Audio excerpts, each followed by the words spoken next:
Hi and welcome to Steve Wraith's True Crime Podcast. I've got a very special guest today. It's Ronnie Morrell, who's done a wonderful book with a good pal of mine, Richie Horsley. It's called Angel with Dirty Hands. Welcome, Ronnie. How are you? I'm fine, man. Thanks for having me. Thanks for asking me. Not a problem, mate. It's a fascinating read. I read the book when it came out first time round, but as we'll be able to see later on, it's got a new cover. It's been rebranded. But I think the most important thing is you've chosen to unveil yourself, to unmask yourself, as Richie said to us when I spoke to him, and we'll come to that later. But tell us a little bit about where you were brought up, first of all. Yeah, so I was born in Hartlepool. I lived there really up until about 18, 17, 18, 19, and then I moved away, working away, moved to London. I had a good childhood, mate, loving family. Couldn't ask for more, really. I always had a belly full of food and clothes on my back.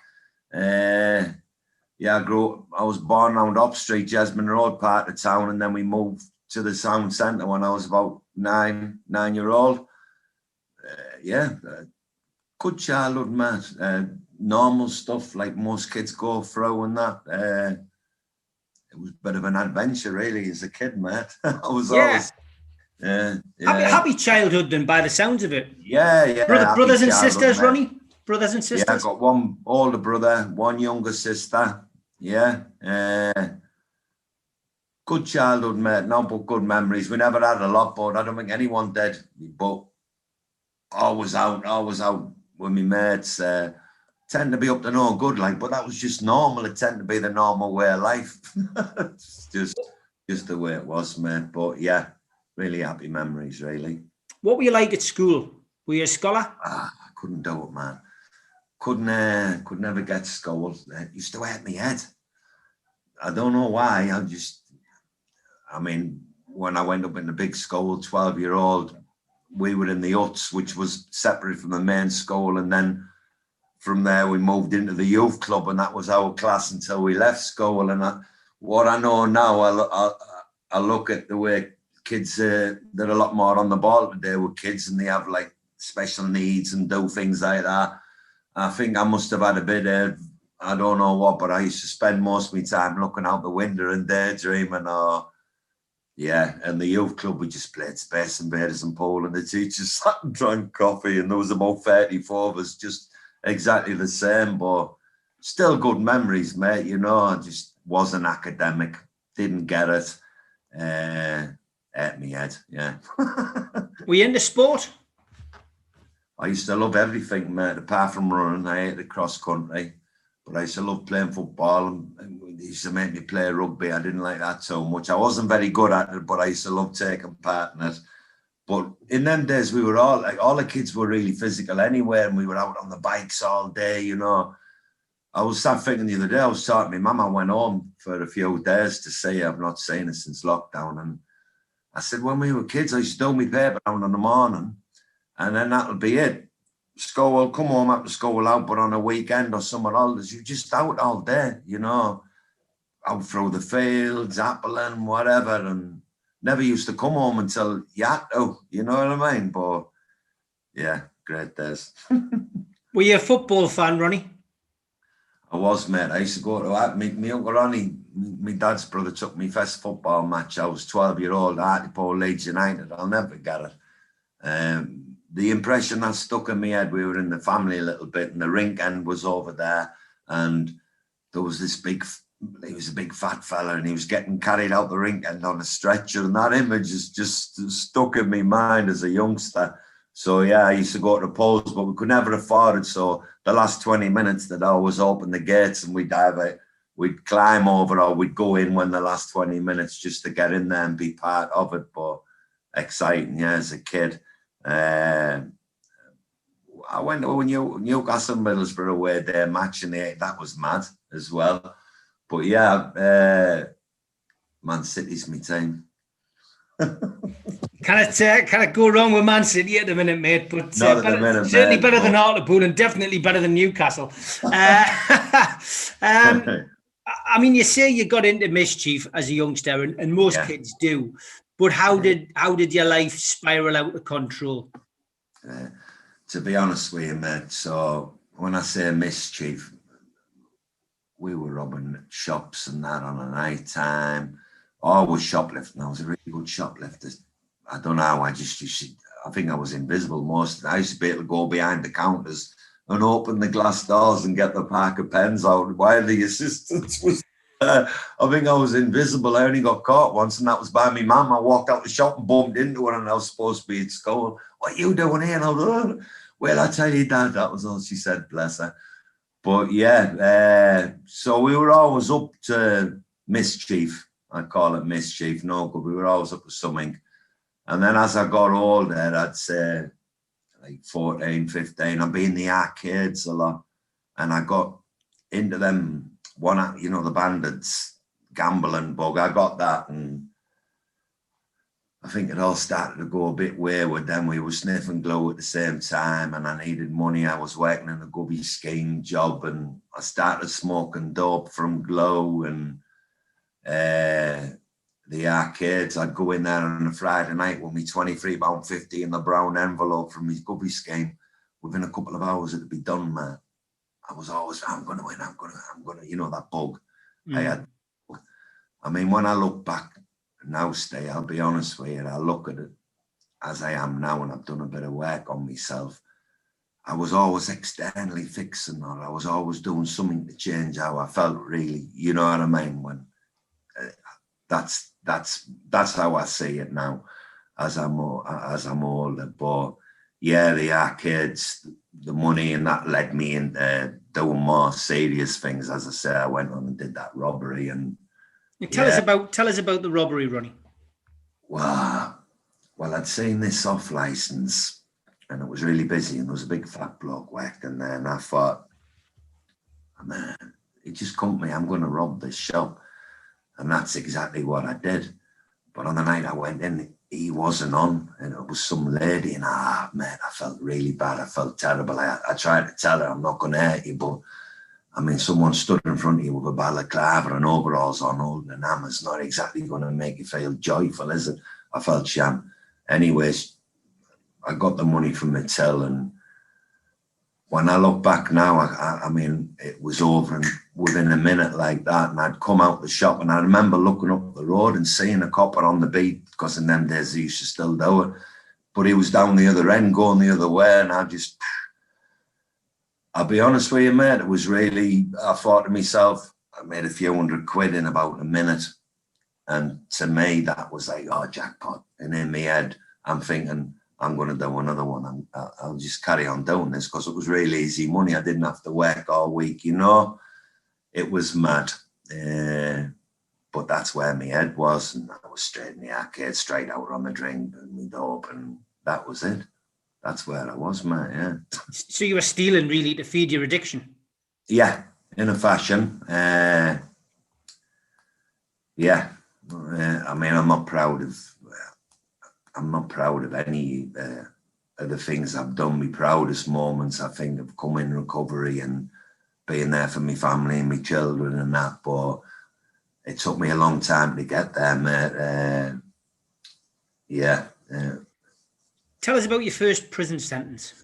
Yeah. So that come from that robbery. I mean, I was my own worst enemy. Talk about loose lips, sinking ships. I'd told who I thought was one of my friends in the arcade on the day I did it. I took him out. We went out on the drink together, and dizzy, and I told them, which was, in hindsight now, I shouldn't have done it, but me, naively, he's my mate, but they got caught pinching the car. It was a few weeks later, I think. He told a couple more of them as well, and they got caught, and they handed me over in the old bill station, unbeknownst to me. They made a deal with a copper to get off with nicking the car. And I was in the arcade this night after work, and someone come in and said to me, Ronnie, the police are at your house. My heart just sank. I thought, I got to go. I can't leave my mum and dad, because they didn't have a clue. My mum and dad. I kept that side of me very separate from my home life, I think, talk about them masks, I'll tell you about them later on. What I realised, that was another part of them masks. I was a totally different person. My mum and dad didn't have a clue, really didn't. And I went home anyway, and the old bill were there. They got me, took me away. They had me locked up all weekend. And in them days in the old cells, they were pretty grim. They were really not to give me any food, the water. There's some old boy across. I never get it. I was dying for a drink. They wouldn't give me a drink. Old boy across the cell from me said, "Pull the chain, son. And the water that comes down, catch it in your cup because that's clean." And I did it. But I went to court on the Monday. They interviewed me on the weekend, and the cop was said, "I'll never forget it as long as I live." He said to me, "We're going to take the wind out of your cells now, Ronnie." And I just sat there, and my heart was pounding. And he went, "We've got you for this robbery, and it was you that did it." And I mean, knowing what I know now, I probably could have kept stung and went, not said a word, but I was totally gobsmacked by it, and I just nodded my head, and he said, "It's you, isn't it?" And I went, "Yeah." That was it. Remanded on the Monday. I was in there about 3.5, 4 months, Low Newton, and then off the Crown Court, and I got 2 years for the robbery and 4 years for this garden centre. I begged of this garden centre as well, got a load of stuff and sold it out of there, and he grasped me up for that as well. Then I went to Durham, and I wouldn't recommend Durham prison to anyone, mate, let alone the young offenders. We were on, I think it was Air Wing, they called it in them days in the 80s, and anyone under 21 would go in there, and it was a grim place, Durham. I'll never forget that. I walked in through this little hatch after being in the reception coming from Low Newton. It was a big eye-opener, and opened this door, and the guy just said to me, "Walk in." And I had me pack under my arm with me towel and my sheet and me blanket in there. And I just bent down and walked under this door. And when I looked up, it was just them mesh landings and fencing, and my stomach stunk. It was a grim place, mate. It really was. It was grim. Yeah. Was it a bit of a wake-up call, that, for you? Yeah. I mean, anyone who says prison's all right, I think there must be something wrong with the head, because it's definitely not that. And at the time, I was a young lad anyway. I think I was 17, coming on 18, something like that. And again, you had to put a face on them, you know, and to fit in, to get on, really. And sorry, what did you say, Steve? What was it? I'm just saying, was it a bit of a wake-up call for you? Because obviously, it was, mate. You're on drugs, you're on glue. When you're on the outside, you commit a robbery, but then bang, suddenly reality hits. You're in prison, and it either goes one way or the other. You either adapt to it and you think nothing of it, or it hits you hard. Which was it with you? It did hit me hard, mate. But I kept it to myself. I was in a cell with three of us when I first got there. After a few weeks, I got into a cell of my own, and I just got down with the program that was going on in there. But yeah, inside, it destroyed me in a fashion. But I knew it was a shock when the judge said 2 years and 4 months. It seemed like such a long time, and I got my head round it in a fashion. But yeah, it's a grim place, Denham prison, man. Stink pit, grim place. The thing is with prison as well, it's easy to get drugs inside. So you'd still be able to smoke, smoke in there. You'd still be able to, get something to get away from your issues, wouldn't you? Well, to be honest with you, Steve, while I was in Durham on that wing, on that young offenders, I never got anything in there. And my first night in there, I banged, everyone was banging pillars on the door, and it echoes around the prison, and I did it. And just as I went to get back in, it was my turn. And as I did it, I just went to jump back on the top bunk, the eye up, come up, and it was guard.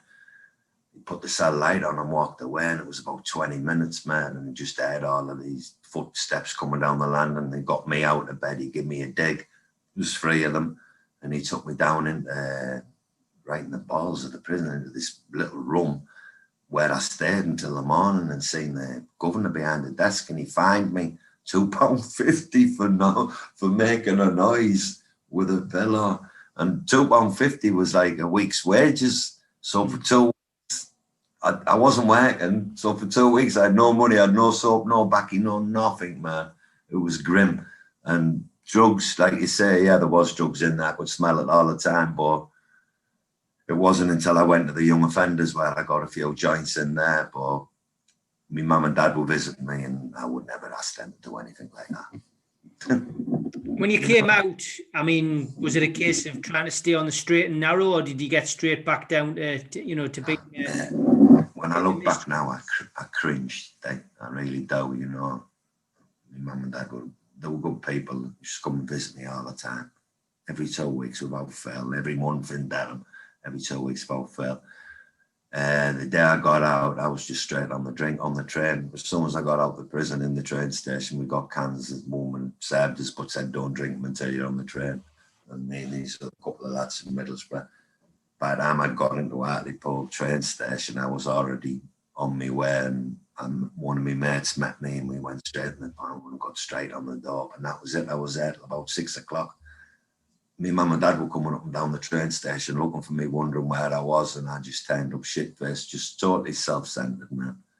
Totally self-centered. No, not a care for them.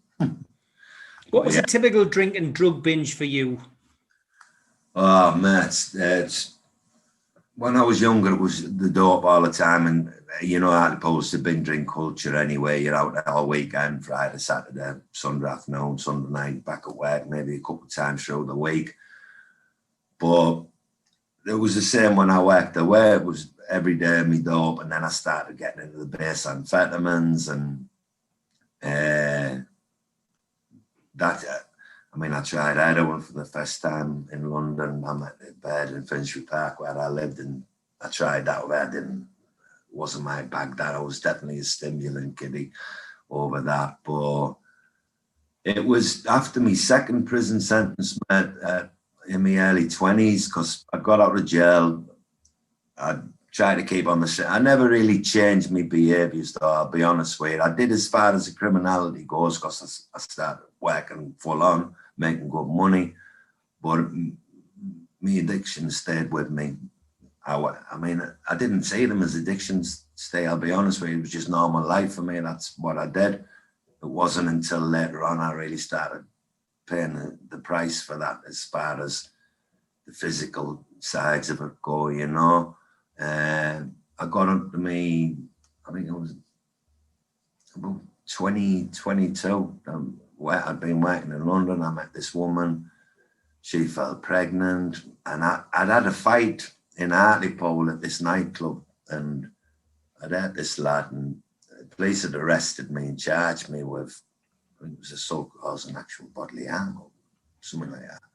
And it had to go to Crown anyway. I think I'd been on bail about a year. And in that time, I'd met this girl in London. She was the manageress for an hotel I was staying in. We were just having a time together. She fell pregnant, and we got married. And she was about a couple of months, 3 months pregnant. And I got my court date through. And I went up to Teesside Crown Court, and I couldn't believe it, man. You know, when I left that Cassant Young Offenders on my first sentence, the guard said to me, "You'll be back." And I swore down, no, I wouldn't. And I more or less laughed at him. I definitely wasn't going back. That's how I thought. I went up to Crown on that day. I'd been on bail a year, and the judge, they read the case out, and the witness said I'd kicked them. I hadn't. I'd punched them. I'd punched them about 3 times. And the judge gave me 9 months in prison. I was married, I had a partner who was pregnant, I was working full time. He just gave me 9 months there and then on the spot. And that was it. You know, there I was back in Durham again. And that really bothered me that time round. And I suppose by then I was 20-odd-year-old as well. So my first night in Durham, on the next day, I had a bit of a shenanigans with a lad on the exercise yard that took me straight from the governor, and they shipped me out that very day to Averick up in Cumberland. It's an old army camp in the middle of nowhere. And I was just gutted. I thought, I'm never going to get a visit here. Anyway, I did. My family had went to Durham prison to see me with me partner. She was pregnant, my wife, and obviously I wasn't there. And they told her where they'd sent me, and they travelled there, which was unreal. And I was at that all day, smoking dope every day, all day. And she brought me in her house, and I got that. So that sort of, but I looked at it and I said, how much have you brought me? That was my first thing. Not, how are you? I was just totally self-centered. I was just focused on that. Anyway, I got that, and then every visit she would bring me the ounce up, and I would get that. And I was doing all right in there. I was smoking all right, just to get through my time. That's what I was doing. But I was knocking a bit out. The life is little £5 deals and things in there. And I had a good friend in there. We had a job, and we worked in like the laundry. We took in the laundry really, and we just went around with wheelbarrows. And the bloke who ran the laundry was a civilian fella, and he was right as rain. He said, as long as you don't drop me in it, you're up that end of the shop, you don't. And we just sit and smoke up. Anyway, he's in my cell this night, and I cut up about £4 or £5 deals, and I had them on the table in front of me. Am I banging on a bit? No, go for it. I had them on the table in front of me, and we'd been smoking for about 2 hours, and I was the West for wear, to say the least. And I remember I just looked up at my cell door, because they were like huts, and there'd be about 30 of us in this hut, and on a night the door was locked, and that was it. And then there's a guard stood at the door just looking in, and he flicked the light on, and the lad who was with me ran out the cell, ran past them, and he what was it he said to me? I stood up, he said, stand still. And he went to move in front of the sink, and I'd picked all these dope up, and I'd put them in my mouth. Then I shoved them all the way. I got out the tap, and I just swallowed it. And then he's on the radio, and about 3 other guards come, and you had to pull this blanket off your mattress and put all your belongings in and march me off to the block. I was carrying this bag. I was like Santa in a way, with all of my stuff in. But by then, that was hitting me, and I was wobbling all over. But I just completely denied that I was smoking dope and everything else. And cut a long story short, I managed to get rounded in the block. They never got anything off me, even though they had me in there. They never got a thing from me. The governor, they took me in front of the governor, and he took all my remission off me, so I had to do the full 9 months. And then a coach come in, and they took me to Walton, Nick, and Liverpool, and like Durham, that place. They put me in the cell in Walton with this complete, I think he'd been in Long Lartin for 8 years, and he was on Her Majesty's pleasure. He was never getting out, and he was just completely loco. They put me in a cell with him, and I was in there with him for about a week, and then I managed to get a job and cleaning on the landings, which enabled me to go around all the cells, and people would say, pass that down to there, and I'd be taking a little bit off. And yeah, I got through that way because I couldn't get any more visits, and I seen my time off in there, and I got told in there, walking Nick by this guard on one day, I'll never forget it, that I was a father. He told me that I had a daughter, and I never felt a feeling like, I'll be honest with you, I went in my cell, I just pulled the door up, and I just cried. And yeah, I got out a few weeks later, and I met my daughter for the first time. Within an hour, I had my mates round bringing me a big lump of dope. And within a week and a half, I was back in London, and the rave scene had just kicked off. I started getting into the E's and the acid and the coke, and I never went back home. She come to London to get me, and I was too busy drinking all day, every day. And yeah, I burned myself that way. When I look back now, I just think, Jesus, how could I make them decisions like that? But I did. And that led me that led me to the crash and burn. That, you know, I was taking a lot of acid, a lot of ease, coke, drinking dope every day. I was going to raves on the night time, coming out the early hours, going to another one, and staying up 2 or 3 days at a time. And what goes up must come down, and I come down in a fashion. And yeah, you ended up being sectioned, Ronnie. I did. I went home and I'd had a bad experience on this trip, and I couldn't get it. I couldn't seem to come out of it. You know, if there's anything, I'm not proud of any of it, but if you mess about with drugs and you're messing about with your head, and especially with LSD, and, you know, wrong company, wrong crowds, wrong places. And yeah, I'd ended up going home, and I'd hit this bloke in a pub, and doctor, please come, doctor. He sectioned me off, and I was in there for 4 months, man. The first day in there, I did another patient. I can't tell you, I was just overcome with a massive sense of fear, and everything was so real for me. It was unreal, and I didn't know. I didn't know what to do with myself. I felt shame. I felt weak, all kinds. They ended up putting me on loads of medication, and the doctor labelled me off for what he thought I was. The bottom line was, I think I'd had, you know, like a psychotic episode brought on by too many stimulants, too much drugs, but this bad trip, it stuck. It didn't go away. Usually the wear off after 12 hours. It wouldn't go away. I was in this place, and it was a dark place.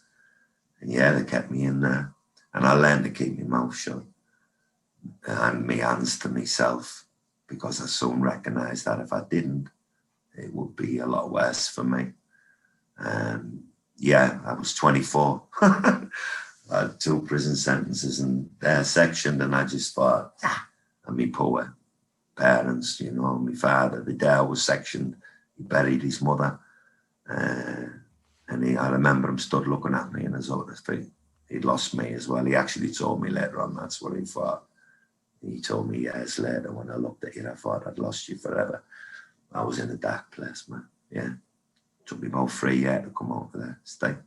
I went from bad with drug use as well once I got out. Going to say 3 years, but you managed to pull yourself back around, and you know, did you go to prison again? No. Which is I went brilliant. to prison twice, and that was it. I say me drug use and me self-respect for myself took a nosedive for a couple of years. Me drinking really off the radar, and I would put one down and pick another up. You know, I could never just have life on its own. I'd try. I'd go like a week, few days, but the uncomfortable feeling I had it with me all the time. It was an uncomfortableness. The only time it went was when I was getting shit-faced, and that was it. So I picked one down, put another up. I roamed around for a bit. I ended up going back down south. Met a woman down here. Ended up marrying her. I had 3 children with her. I was working again. I got back into the buildings, but all along I carried my habits with me. I put one down, pick another up. I knocked that on the head. I'd pick that up. You know, what I know now, when I look at myself now, I'm in recovery now, and I don't touch anything. You've managed to stay clean for 10 years. How have you managed to do that?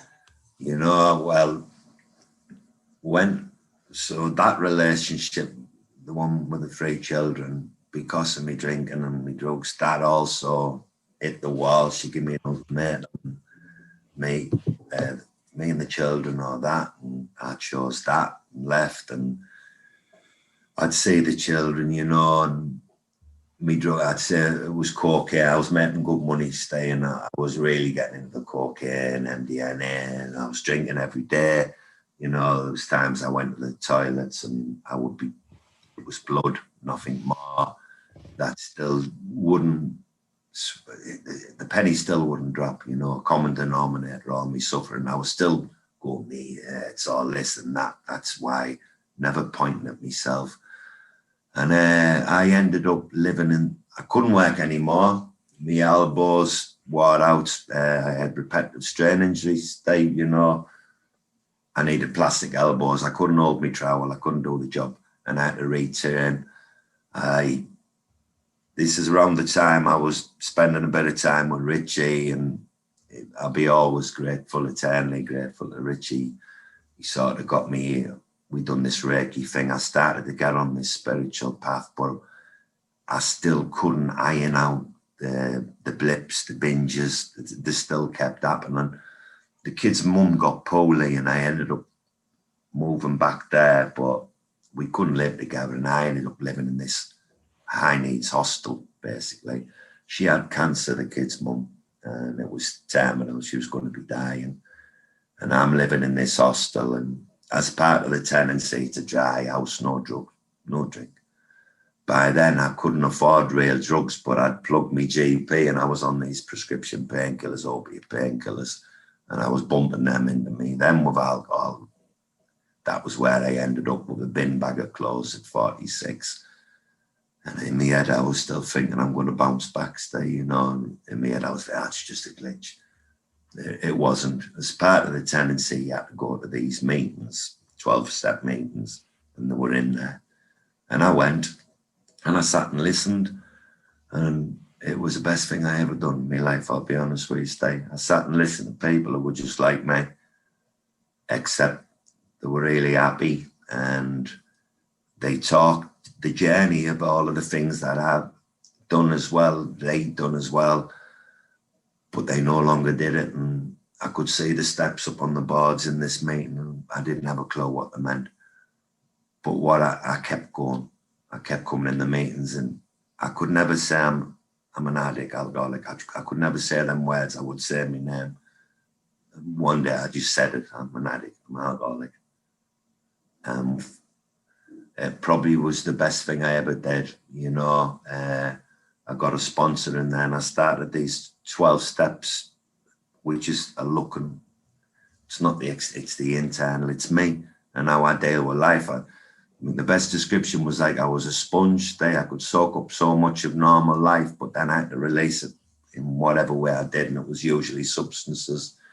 And what I learned was that I had to be just me and deal with me and my feelings and how I was, and that's what I did these steps, and it was the best thing I ever done. I continued to do the meetings. I was doing the steps. I got a service position, which can be either secretary, I was making people cups of tea and greeting them at the door. Helping other people. And then I got a job volunteering in this drug service down there, and I was a volunteer to begin with. Then I met my partner, who I live with now. She was a worker at the place where I was volunteering. She's in recovery. It was at this Christmas party. She said something, so she didn't have any drink or anything. She was stood there having a cigarette, and I said, "Oh, why haven't you got a drink?" She said, "I can't have one. I'm an alcoholic. I can't have one. I'm an addict," she said. And it really resonated with me. And back in the meeting, I spoke to my sponsor. I was still banging the painkillers. I was still sneaking drinks twice a week and lying to everyone. I had a face for everyone staying. I'll be honest with you, I was just tired of it. And I got honest. And once I got honest and I admitted I'm fucked, this weight just seemed to be lifted off me. And I just followed their suggestions and what they told me to do. When I did what they told me to do, I did the service. I volunteered with my job, and I really enjoyed it, working with people who were just like me, except I wasn't using anymore. But I was sat talking to them and volunteering, and then I got a paid job, and I just continued that way. I still do my meetings now. I still do chairs when I'm asked to do a chair at the meeting. I do it. I ended up working full time at that drug service, and as a recovery worker, I worked with just heroin and crack. That's what I specialised in, and I really enjoyed it. My children, I mean, the kid's mum, she passed in the end, and the youngest one, he was 8-year-old. I just moved out the hostel and had a 1-bedroom flat. When he come to live with me, I gave him the bedroom. My partner now, she was my friend at the time. She's now my partner. She would come and babysit him while I went to my meetings. And I just kept doing the next right thing. And yeah, it totally changed my life. And that's where I'm at today. And I'll do that for the rest of my life. And I'm under no illusion that I can never just have one, because that's not within my personality. The drugs were never the problem. It was always me. The drugs and the drink will always be there. It was me. Once I popped, I couldn't stop. And it would be just a binge. But it was a sad existence in the end state. It was in a room on my own, you know, going over and over the same old ground. The day-to-day battle in that position. I suppose one of the therapies was writing the book, Angel with Dirty Hands. You've already said Richie's been a massive, massive help to you. But you used to write the book under a pseudonym, Andy Glenn. Why have you decided to re-release the book, but under your real name this time? Well, when I was up the other week, I was talking to Richie.